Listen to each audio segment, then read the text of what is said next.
Day number 95. Read the Bible in a year. Judges chapter 16, 17, and 18. Judges 16. Samson went to Gaza and saw there a prostitute and went into her. The Gazites were told, "Samson is here." They surrounded him and laid wait for him all night in the gate of the city and were quiet all the night, saying, "Wait until morning light, then we will kill him." Samson lay until midnight, then arose at midnight and took hold of the doors of the gate of the city with the two posts and plucked them up, bar and all, and put them on his shoulders and carried them up to the top of the mountain that is before Hebron. It came to pass afterward that he loved a woman in the valley of Sorek, whose name was Delilah. The lords of the Philistines came up to her and said to her, "Entice him, and see in which his great strength lies, and by what means we may prevail against him, that we may bind him, to afflict him, and we will each give you 1,100 pieces of silver." Delilah said to Samson, "Please tell me where your great strength lies, and what might be bound to you to afflict you." Samson said to her, "If they bind me with 7 green cords that were never dried, then I shall become weak and be as another man."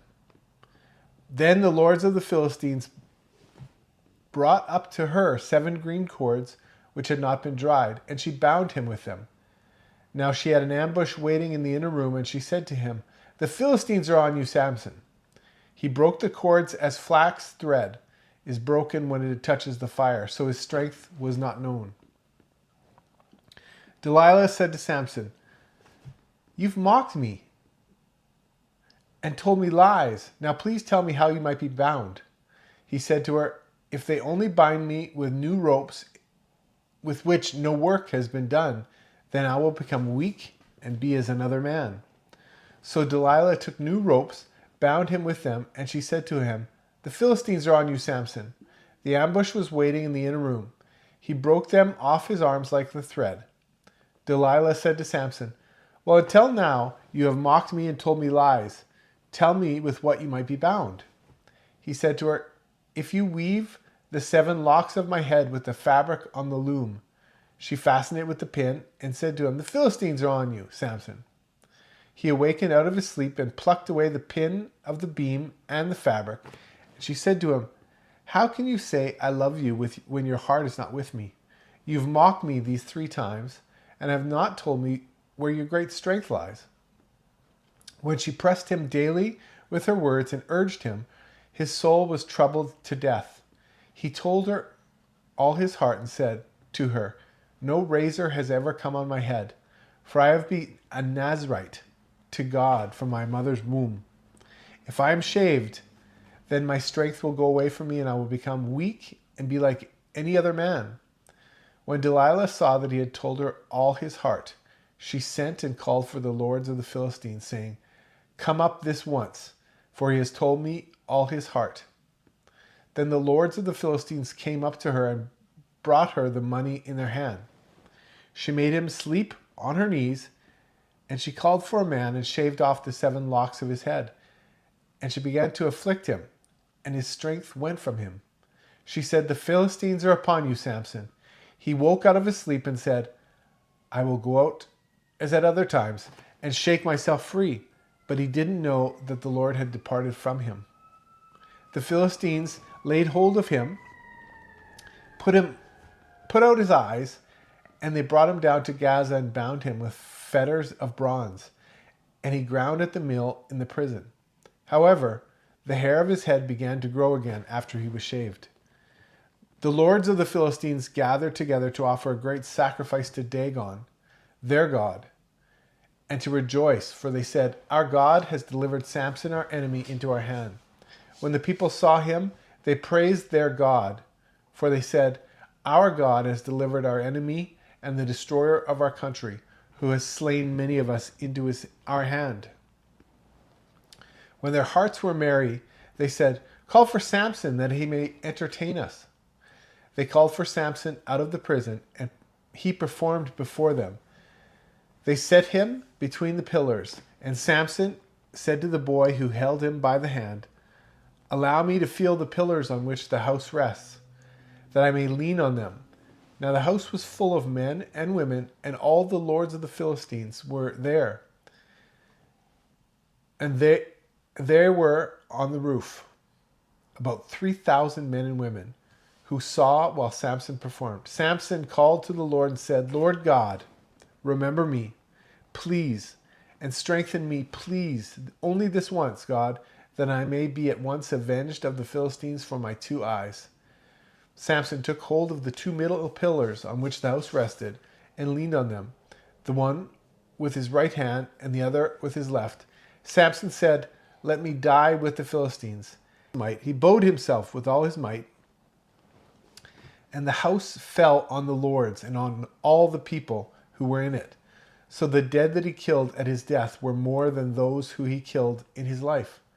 Then his brothers and all the house of his father came down and took him, brought him up, and buried him between Zorah and Eshtaol, in the burial site of Manoah his father. He judged Israel 20 years. Judges 17. There was a man of the hill country of Ephraim, whose name was Micah. He said to his mother, the 1,100 pieces of silver that were taken from you, about which you uttered a curse, and also spoke it in my ears. Well, this silver is with me. I took it. His mother said, may the Lord bless my son. He restored the 1,100 pieces of silver to his mother. Then his mother said, I most certainly dedicate the silver to the Lord from my hand for my son, to make a carved image and a molten image. Now therefore I will restore it to you. When he restored the money to his mother took 200 pieces of silver and gave them to a silversmith, who made a carved image and a molten image out of it. It was in the house of Micah. The man Micah had a house of gods, and he made an ephod and a teraphim, and consecrated one of his sons, who became his priest. In those days there was no king in Israel. Everyone did that which was right in his own eyes. There was a young man out of Bethlehem, Judah, of the family of Judah, who was a Levite, and he lived there. The man departed out of the city, out of Bethlehem, Judah, to live where he could find a place, and he came to the hill country of Ephraim, to the house of Micah, as he traveled. Micah said to him, where did you come from? He said to him, I am a Levite of Bethlehem, Judah, and I am looking for a place to live. Micah said to him, dwell with me, and be to me a father and a priest, and I will give you 10 pieces of silver per year, a suit of clothing, and your food. So the Levite went in. The Levite was content to dwell with the man, and the young man was to him as one of his sons. Micah consecrated the Levite, and the young man became his priest, and was in the house of Micah. Then Micah said, now I know that the Lord will do good to me, since I have a Levite as my priest. Judges chapter 18. Now in those days Israel had no king, and the tribe of Dan was trying to find a place where they could settle, for they had not yet moved into the land assigned to them when the land was divided among the tribes of Israel. So the men of Dan chose from their clans 5 capable warriors from the towns of Zorah and Eshtaol to scout out the land for them to settle in. When these warriors arrived in the hill country of Ephraim, they came to Micah's house and spent the night there.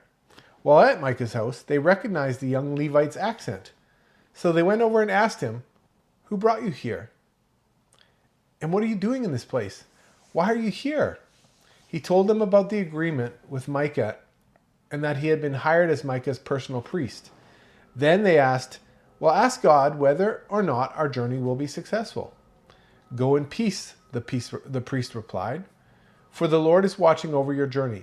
So the 5 men went on to the town of Laish, where they noticed the people living carefree lives, like the Sidonians, that were peaceful and secure. The people were also wealthy because their land was very fertile, and they lived a great distance from Sidon, and they had no allies nearby.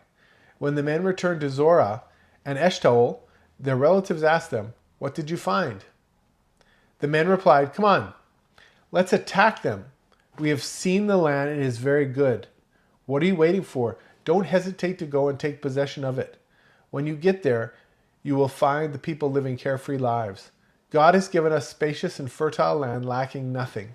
So 600 men from the tribe of Dan, armed with weapons of war, set out from Zorah and Eshtaol. They camped at a place west of Kiriath Jearim in Judah, which is called Manasseh Dan to this day.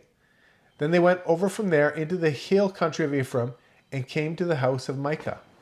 The 5 men who had scouted out the land around Laish explained to the others, "These buildings contain a sacred ephod, as well as some household idols, a carved image, and a cast idol. What do you think we should do?"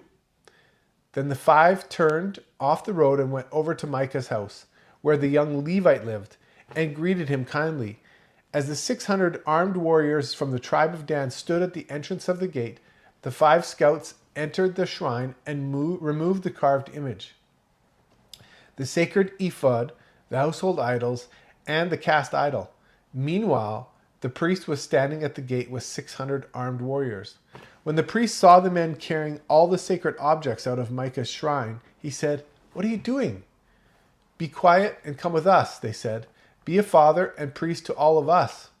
Isn't it better to be a priest for an entire tribe and a clan of Israel than for the household of just one man?" The young priest was quite happy to go with them, and so he took along the sacred ephod, the household idols, and the carved image. They turned and started on their way again, placing their children, livestock, and possessions in front of them. When the people from the tribe of Dan were quite a distance from Micah's house, the people who lived near Micah came chasing after them. They were shouting as they caught up with them. The men of Dan turned around and said to Micah, "What's the matter? Why have you called these men together and chased after us like this?" "What do you mean? What's the matter?" Micah replied. "You've taken away all the gods that I have made and my priest, and I have nothing left." The men of Dan said, "Watch what you say. There are some short-tempered men around here who might get angry and kill you and your family." So the men of Dan continued on their way. When Micah saw that there were too many of them for him to attack, he turned around and went home. Then, with Micah's idols and his priests, the men of Dan came to the town of Laish, whose people were peaceful and secure. They attacked with swords and burned the town to the ground.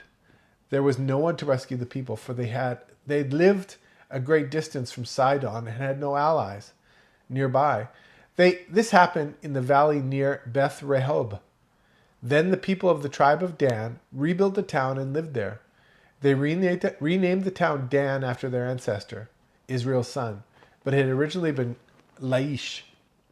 Then they set up the carved image, and they appointed Jonathan, son of Gershom, son of Moses, as their priest. The family continued as priests for the tribe of Dan until the exile. So Micah's carved image was worshipped by the tribe of Dan as long as the tabernacle of God remained in Shiloh. That just really seemed a bit messed up, didn't it? It's almost alarming to see how messed up they became. Yeah, so with Samson, he was a judge. There was no king during his time. Is that correct? Yeah. There was no kings, no monarchy in Israel. Israel was led by judges who were like rulers, but not kings, no. And you can see how they're just starting to decline. Yeah. It's just getting worse and worse. I mean, Samson was given these God-given gifts, but you don't see the word God, praying to God, worshiping God, coming from Samson at any point until the very end, where he wants revenge for them taking his eyes out. God allowed that, more than it was as he had prophesied, so that the Philistines could get destroyed. Yeah. I don't think it was, necessarily because his eyes were gone, but I mean, he was just so out of control. He was just doing what he wanted. His weakness was his anger and women taking revenge. And nowhere that you see during his lifetime was he trying to please God or use his talents for God. Yeah, I think the most alarming when you read stuff like this is when it says, Israel had no king and each man did as he thought fit. Yeah. They'd slipped so far from God and lost sight of God for so much. Samson, who should have been an amazing hero of faith, we see he's sleeping with prostitutes. He was doing everything contrary to what God expected people to do, God worked through him to save the Israelites in spite of himself. Yeah, but you see how his weakness was women, and how the Philistines used it to their advantage. Yeah. And how, that term that says love is blind. Well, he certainly was blind, because over and over Delilah would ask him, what is the secret to your strength? And then he would tell her some lie, kind of make a joke out of it. She would do something to him, and instead of leaving her, getting rid of her, like just moving on, not killing her, but I mean just moving on. Yeah. Instead of just moving on from her, he continued in that relationship because he was in love. He was infatuated. And so even though she wasn't good for him, he stayed in that relationship with her. And the Philistines knew it. So they took advantage of his weakness. And as a result, he lost his sight and became a slave. Yeah, no, it's true. And the next story is even more alarming, to see they created this molten image and they started worshiping this molten image of another god, something that God spoke very strongly against doing. And this guy Micah invites this Levite into his house as a priest. And then the priest betrays Micah and goes and becomes the priest for a whole tribe of Israel. And what's crazy is Dan didn't have a place allotted to them because they didn't fulfill what God had asked them to do, to drive everyone out of their region. And so they wipe out this other people who are living in a peaceful place. It just shows how far human nature will fall if they're not focused on God. Yeah, they started to, it says how they took Micah's idols and they started to worship that idol. And they were just so far away from doing what God had asked them to do. We're looking at the tribe of Dan. We're looking at a few, sections of the Israelites here. But I mean, today I see how this can be applied in our lives. How if we are in relationships with people who aren't spiritual, how it can be blinding to us. Yeah.